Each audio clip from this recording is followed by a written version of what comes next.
Good morning, everyone, and welcome to Giants Weekly. My name is Melia, and I'm part of the Blackbird team. And today we are so honoured to have startup advisor Kirsty Traill join us. So Kirsty is a creative solutions-based thinker who is focused on delivering the best customer experiences. With a proven record of delivering double-digit revenue and profitability growth, Kirsty has worked extensively in B2B and B2C startups across New Zealand, Japan, and North America. So today, Kirsty is here to share how to leverage customer insight to inform your product market fit, drive innovation, and deliver seamless customer experiences that improve conversion and reduce churn. So we're launching straight into this presentation. So as usual, please send any questions you have into the Zoom Q&A, and we'll leave about 10 minutes at the end for those to be answered. So let's get started. Over to you, Kirsty. Thanks, Melia. I'm going to just open up my screen sharing here. Can everybody see my screen? I see Melia nodding, so I'll take that as a yes. So thank you so much for that introduction. I know we've got a lot of content to cover, so I'll keep this pretty brief. As you can probably tell from my accent, I'm from New Zealand. I spent the first 8 years of my career there working for HP. Who then moved me to Tokyo, Japan, where I had the dubious honour of being the only foreign female in the company, which of course can be a blessing and a curse, where I helped build out the e-commerce presence in the Japanese market. From there, HP moved me to Silicon Valley, the heart of Silicon Valley, in fact, which is where I've been for the last 13 years. I worked for 2 years in HP's online store at $1 billion e-commerce engine before moving to Snapfish, which is another e-commerce engine, a photo merchandising e-commerce engine with about 300 million customers.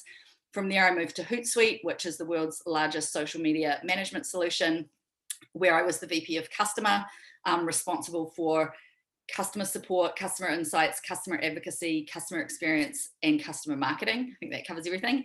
And at the moment, I'm the VP of Client Advocacy at Yext, which is the leading search experience cloud. So I'm going to kick right into it. What is customer experience? So why are we here talking about it today? Ultimately, customer experience is the culmination of all of those different touch points that your customers interact with as they interact with your brand.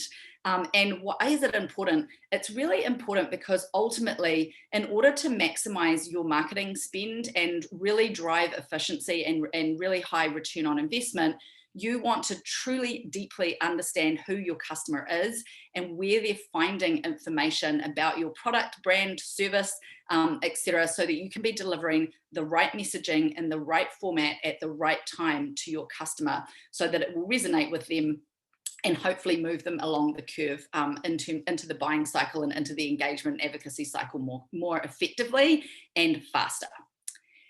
And why is customer experience important? Well, according to Gartner, which is a large market research firm or industry analyst firm, 82% of B2B organizations and almost 90% of high-tech companies expect to compete on customer experience over the next 2 years. And when Forrester, which is another one of these industry analyst firms, actually asked companies about customer experience, almost 90% or 9 out of 10 companies aspire to be customer experience leaders. And it's a word that gets bandied around a lot. I mean, you hear everyone wanting to have these amazing customer experiences. What's really interesting here is that when Forrester then actually flipped that over and went and asked customers about the state of customer experience, only 1% of customers thought that companies were delivering on their aspirations to be customer experience leaders and actually delivering these excellent customer experiences. So it's clear that there's a gap between aspiration and execution. And that's a little bit what we're going to, and that's a lot of actually what we're going to talk about here today. And the stakes are obviously high. Almost 70% of online customers will move to another channel when online customer service fails. And more than 50% of customers will abandon their online purchase if they don't find or receive an answer to their question online, right? So it's really important to understand how your customers are looking for and finding information and making sure that you're delivering that information to them in their channel of choice in language that they will understand. And I really like, I mean, Amazon, whether you like them or not, they are inarguably, the largest e-commerce engine on the planet. And they do have a very good customer experience, or at least until recently. They have 12, I think it is, leadership principles, 10 or 12 leadership principles, and they have one leadership principle that's entirely devoted to what they call customer obsession. And I really like it because I think it really frames up why we're here and how to think about the customer. And this leadership principle around customer obsession says leaders start with the customer and work backwards. They work vigorously to earn and keep customer trust. Although they pay attention to competitors, they really obsess over customers. So what does that actually mean? And how well do you understand who your customer is? And I don't want to take too much time kind of polling everybody, but I'd love to understand, maybe I'll let Melia kind of look at the chat, but please put in the chat if you have defined your customer persona at your organization, right? Like, do you have a really deep understanding of who your target customer is? And if not, then no fear, because that's one of the things we're here to talk about today. So getting really clear on your customer is the first important part of understanding how to optimize your marketing mix. And what I've got here is, and this is just an example that I pulled off the internet, so no high degree of science, and this is just a framework or a template to show you the kind of information that you should understand about who your target customer is. This example here is Marketing Mary, so she's obviously working in a marketing role. Generally speaking, a customer persona template will have a photograph of the archetypal customer, so that your sales teams and your marketing teams and anyone, even on the product side of the organization, has a very quick reference, visual snapshot of who it is they're actually building product for or selling to or developing marketing material around. A core customer persona has information around their background. In Marketing Mary's case, she's been at the same company for 10 years. She's got a marketing degree, so she's got a level of university education. She was recently promoted to the director of local marketing, and she's married with 2 young children, right? So she's probably time poor, and she's got and she's balancing a busy job with obviously a life at home. And then what are the demographics? In this case, is your target customer male versus female? What's the split between male and female? Is it 70-30? Is it 50-50? Etc. What's the age range and demographic of your target customer? Approximately how much money do they earn? And then where are they based, right? And this is a very generic example of the greater metropolitan area. Certainly, if you have aspirations to sell in the US market, it's really, really important. Every single state is different. Lots of people like to think, even though it's called the United States of America, all 50 states actually do behave, and people that live in these states do behave differently. They do have their own little subcultures by state. And it's very, very important to understand where your customers may be located in those states, so that you can really effectively target and really establish a foothold in a certain state before starting to kind of expand your operation and expand your marketing efforts. Then what are their common identifiers, right? So in Marketing Mary's case, she's social, she's outgoing, she loves communicating. In this example, she's on social media professionally and privately, Facebook, Instagram, and Pinterest for personal. She's using Facebook for business and is looking to tackle Twitter and LinkedIn for business, right? So again, really important to know and understand how she's using social media, because you obviously in this case want to target her on Twitter and LinkedIn, but knowing that she's also using Facebook, Instagram, and Pinterest personally, there are potentially some ways that you could be targeting her in a very light touch brand awareness kind of way, depending on what your product or service is on some of the other mechanisms. And again, this goes broader than just social media. Obviously, what kind of trade shows is the person attending in it? COVID, maybe they're more virtual. Who are their thought leaders? Are there thought leaders within the industry that you can tap into and have them write a blog post or speak at an event or online or on a podcast, etc. That will just help you nudge people along that buying cycle a lot faster, because you're landing your marketing initiatives and your sales initiatives grounded in people that they already know and trust. So a lot of different avenues in terms of understanding where your target persona is finding their information. The next thing is, what are their goals? And goals are really important to understand how your product or service is actually going to deliver on these goals. So in Marketing Mary's case, she wants to generate more and better qualified hot leads for her sales team.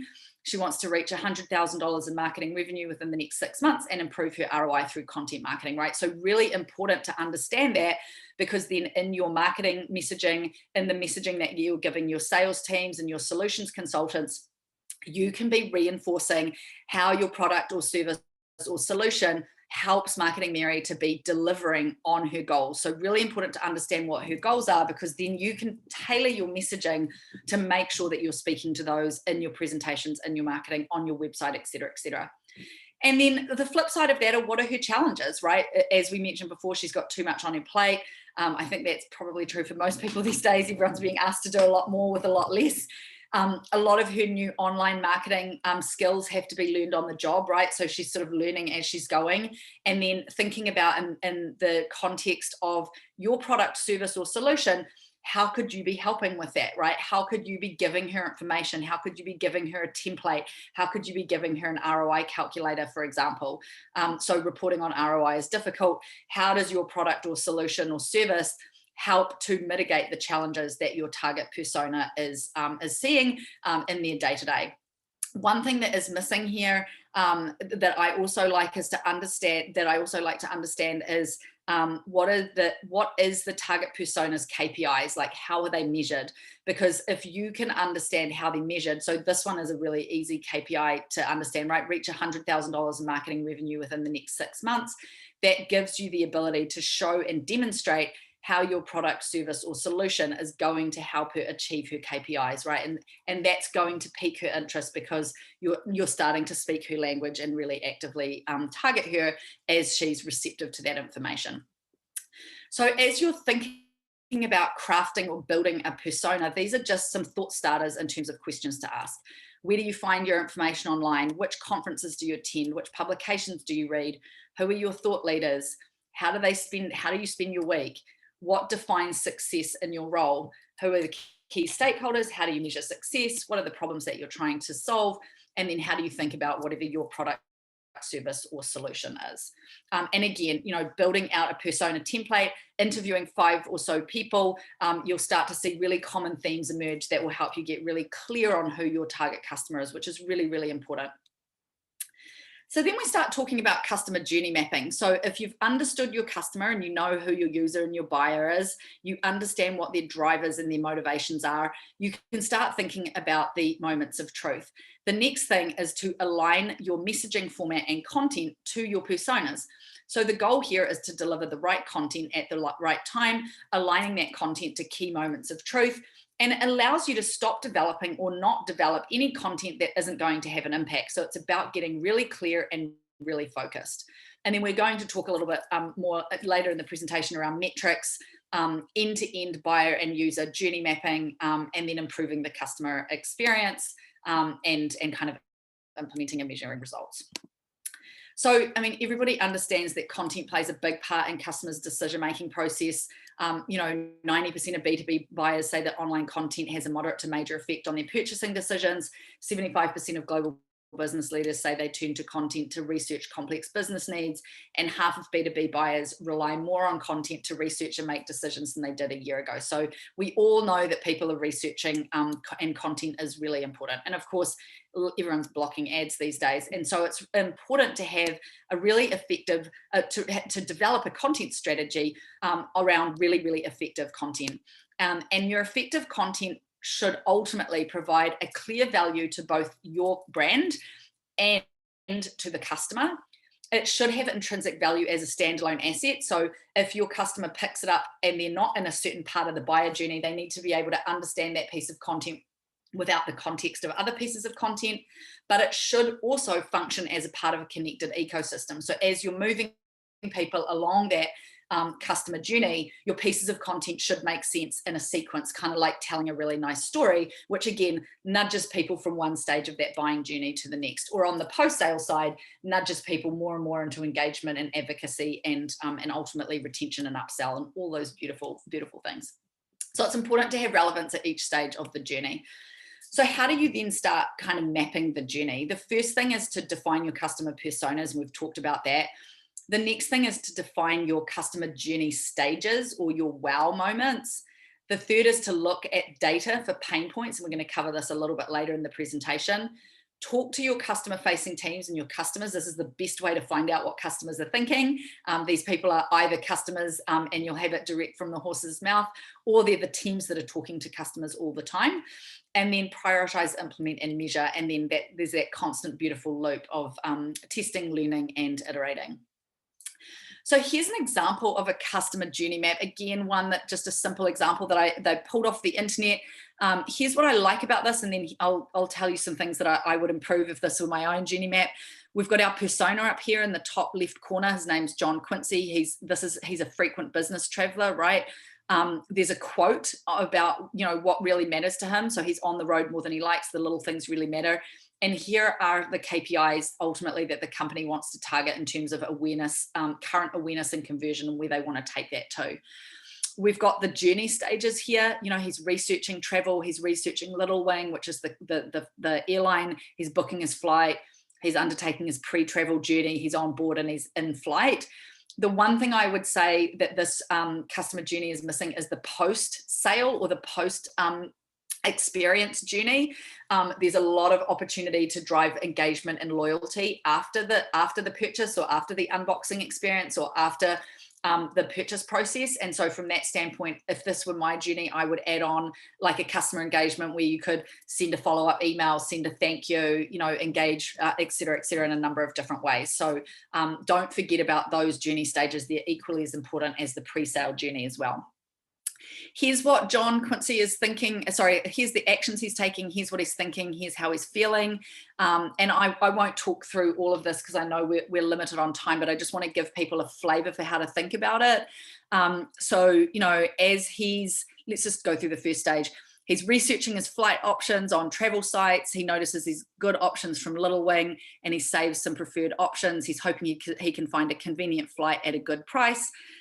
He's Googling Little Wing and looking out the website. He hasn't heard of it before, so he's wondering if it's safe and reliable. He's looking for customer reviews, and he really likes the look and feel of the website, right? So here's how he's feeling. He's excited. He's a bit apprehensive. He's excited about a regional airline with great options and prices. He's a bit apprehensive about trying a new airline that he hasn't heard of before, but he's confident after hitting the website because it's well laid out and it has all the information he needs, right? And on and on and on through the rest of the journey.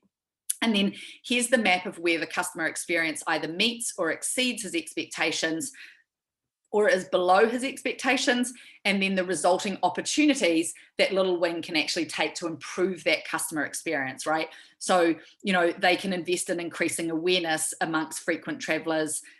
They should leverage positive customer reviews, so work with third-party review sites and encourage customers to write reviews, monitor customer experience feedback via social media, et cetera, right? So really starting to understand and put yourself in your customer's shoes and understand what their customer experience is with your journey.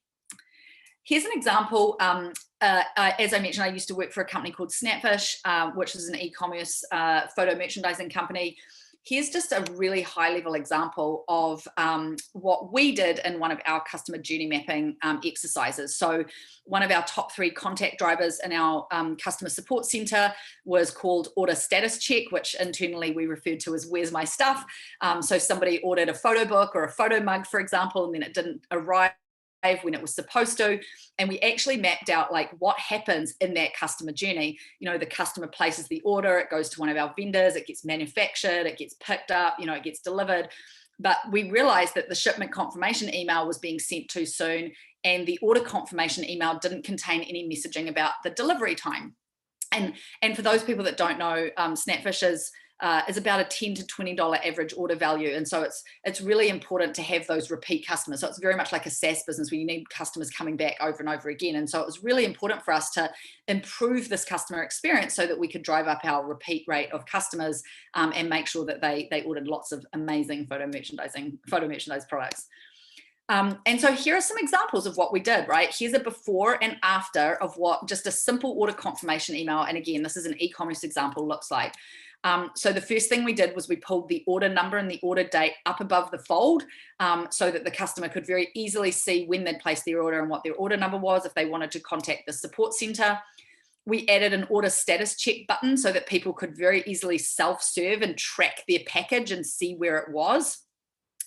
And we also added this cute little graphic to let people know, people's perception was that they'd place the order and it would literally arrive kind of the next day. But, you know, it took 3 to 5 days for us to make it. It took 3 to 5 business days for us to send it. And then ultimately the customer received it. And so we created a little graphic that helped customers understand what the process was and when they could expect their order. And the result here was about $500,000 of operational expense saving through reduced calls to the contact center, reduced escalations, reduced returns, and increased repeat customers because we improved the customer experience, right? So again, seemingly very simple, very easy changes. Like, these were not heavy lifts in terms of improving our customer experience, had a huge impact on our ability to save a significant amount of money and really have our customers have a great customer experience and return over and over again. So let's see how I'm doing for time. Oh, right on time. Okay, so here are some of the metrics when you're thinking about diving in, where you want to focus, how to figure out where to improve your customer journey or your customer experience. These were our journey stages at the last company I worked for. These are the kinds of metrics you can look at. Sales conversions, free to trial if you've got a freemium product, your opt to close one or trial to paid, weekly active users, what's your adoption in terms of usage, net promoter score, retention, renewal rate, etc. Right? So if you're thinking about where to deep dive in, these would be some of the metrics I would look at, and look at where they're either lower than an industry benchmark or lower than you would want them to be. And of course, because I used to work for a social media company, don't forget that qualitative information is a really amazing source of insight. You know, monitor things like social media, see what your customers are saying about you. You can get really rich information and be able to really pivot and make changes to your business quite quickly and dynamically by leveraging almost real-time information. And if you want to take it a step further, hopefully everyone can hear this, I'll play through some of the video, but we took this customer insight and we turned it into a video that went viral when I was at Hootsuite. Whoopsie. So let me see if I can play this. There we go, I'll present it. And I won't play all of it through because I know we want to leave some time for questions, but just to give you an idea.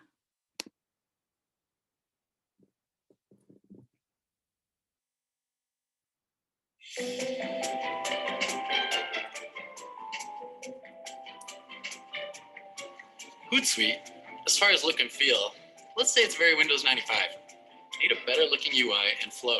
Works great though, just like Windows 95. Wow, Hootsuite has a truly horrible web interface. I mean, really, it's just awful. Tweet is awful. Hootsuite needs to be on Extreme Makeover, UI edition. You know what's great about Hootsuite? Everything except the design. Looks like something my kids slapped together. Send that kid Dresden over. Hootsuite's UI looks like crap. Okay. The problem is I agree with this. How can such a successful company have such a butt-ass ugly product? Hootsuite is awesome. Oh, but damn, it's real ugly. Hootsuite, get with the times. UI is supposed to look good these days. Fuck's sake. So many of these. Hootsuite, your fucking UI. It's a piece of shit, and it's my personal sense of well-being. I'm out. We can't use that one. And then we turned this into a video where we showcased our incredible new look and feel, which of course then went viral. So with that, I will stop these slides and I will exit the screen share and I will stop sharing. Well, maybe I won't, and ask if there are any questions in the last 5 or so minutes that we have here together. I've got a question to kick us off, Kirsty. Thank you for that presentation. I'm wondering, you mentioned wow moments, and I was wondering if you could tell us a little bit more about how you might be able to create those, particularly in a very digital virtual setting. Yeah, so I think it's important, and this is where it goes back to really understanding who your customer is and how they're deriving value. What you'll often find is that when you go through that customer persona interview process, you'll hear the same kinds of things over and over again, where the customer will say, oh, I just wish it would do this, or it's really frustrating about that. And what I've found is that when you, even in as few as 5 interviews, you'll start to understand what it is that customers really need. And what I find is, in my experience, like, we're so busy trying to create these incredibly high end, over the top, amazing experiences, that sometimes we forget that actually just delivering on like the foundational elements of what the customer wants is really, really important. I mean, case in point with the Snapfish example, right? Like, the customers didn't necessarily want 10,000 extra designs for photo books and mugs and what have you. They just wanted to know when their order was going to arrive, and it was going to arrive in time for, Mother's Day or Father's Day or the holiday season or Christmas or what have you. And so small innovations and small improvements in the customer experience can actually lead to really, really big outcomes and significantly improve customer satisfaction and customer engagement. And that's where I think, like, in between looking and interviewing what your actual customers are looking for, and really understanding those insights, and then just delivering on those, and delivering on them digitally. It could be, how easy is it for a customer to find help on your site? Like, look at what your customers are calling your customer call center about, or your emails. What are customers emailing you about? And how do you then actually start looking at that information in aggregate and making changes to your customer experience as a result of that? And what you'll find is there's genuinely, usually a lot of really, really rich insight in that experience. Or ask your customer facing teams, right? Your account executives, your salespeople, your customer success teams, like, they will often really know. Or look at your Omniture or Site Catalyst data or Google Analytics. Where are people dropping off in the process? I think you can really actually deliver those moments by truly understanding what customers really want, and then delivering on that, whether it's, yeah, exactly. I mean, across a number of those different digital touch points. Yeah. So it's hard to choose one persona to direct market to at the beginning of the startup journey. How many personas do you start with, and how often do you update those personas? Great question. So when I joined Hootsuite, we had 10 personas, which I would say is too many. And we actually spent quite a lot of time paring those back to 4 total, with 2 core. So what I would say is, if you can, 4 or fewer is an ideal scenario. And I know in the early stages, you're trying to figure out who your target customer is. But if you find traction, I would go and deep dive into those, interview those customers, and understand what is it about your product or service or solution that they love. And then ask them, like, where do they find information? Because you may then be able to put your service offering or your product or solution into the way of people like them. Because what you're ultimately looking to find is those lookalike customers. So if you understand, where do those people hang out online, for example, or where are they finding their information? If you're in an architectural vertical, like, is it Architecture Magazine, or is it someone who's like an architecture thought leader who has a blog, right? Like, sometimes it's not the traditional channels that you might expect, and you might be able to find a beautiful back door into a really exciting way to get your product or service or solution in front of your audience. And so and then refreshing them generally every 12 to 18 months. I would recommend refreshing the personas. That's great. Thank you. And maybe just one more question. How do you challenge assumption or bias in the user persona discovery process? Oh, that's another great question. Usually what we do is, or what we used to do is number one, have more than one person present in the interviews. So have a list of standardized interview questions that you ask consistently each time you're interviewing your customers or your personas. And then usually you have one person asking the questions and the other person recording the key information, and then you can kind of review. And then the other way is, we also would socialize them with our customer facing team. So once you've got that high level overview of what the customer persona looks like, talk to your sales teams, talk to your customer success teams, and just validate, like, is this who you're talking to? Is this who you're selling to? Are these what our customers look and feel like? So that you're able to then really robustly ensure that you're not suddenly off down a tangent where your sales teams or your customer success teams feel like they're talking to a totally different persona. Yeah, that's great. All right, I think that's all the time we have with Kirsty today. But on behalf of the Blackbird team and everyone here on the call, thank you so much for sharing your journey and your advice with us. And for those joining us, I hope that you'll join us next week for Michael Ilzinski on building and developing a go-to-market capability. Thanks, everyone, and see you next week.